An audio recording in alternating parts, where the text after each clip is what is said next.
Depuis 2008, je parcours le Japon avec mon équipe dans le but de rencontrer des hommes et des femmes guidés par l'esprit du Budo.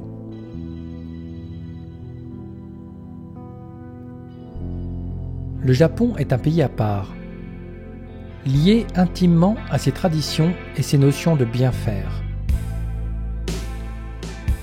Dans l'architecture ou le Gutai, l'art d'aménager les espaces, rien n'est laissé au hasard. Il en est de même pour les arts martiaux et l'esprit du Budo. Cette recherche fastidieuse au cœur de Tokyo se révèle encore plus difficile dans les provinces lointaines où la communication rend le travail de préparation des reportages très difficile. Malgré cela, pendant 7 ans, MDV Communication a mis au point une trentaine de reportages en rencontrant de nombreux experts et maîtres d'arts martiaux.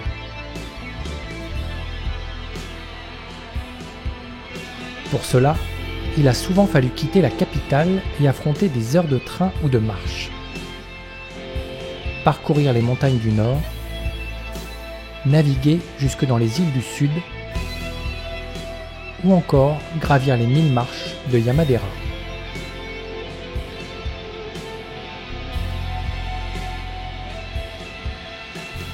Il aura fallu sortir des grandes villes, comme Tokyo, Kyoto, Hiroshima ou Osaka. Partir en pèlerinage pour comprendre ces sensations martiales, décrites par les moines et les maîtres. Marcher des heures jusqu'aux chutes de Nachi, au milieu des montagnes de sources chaudes de Kikatsura.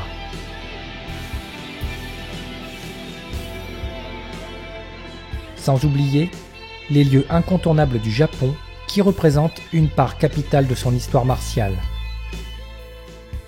On peut aujourd'hui faire la liaison entre Kyoto, ancienne capitale du Japon, nommée jadis Edo, et la dynastie Minamoto no Yorimoto, dont le développement martial a permis, à travers le Yabusame et le développement de l'entraînement militaire d'époque dans le respect du Bushido, l'expansion des arts martiaux vers Tokyo, jusqu'à une pratique moderne d'aujourd'hui.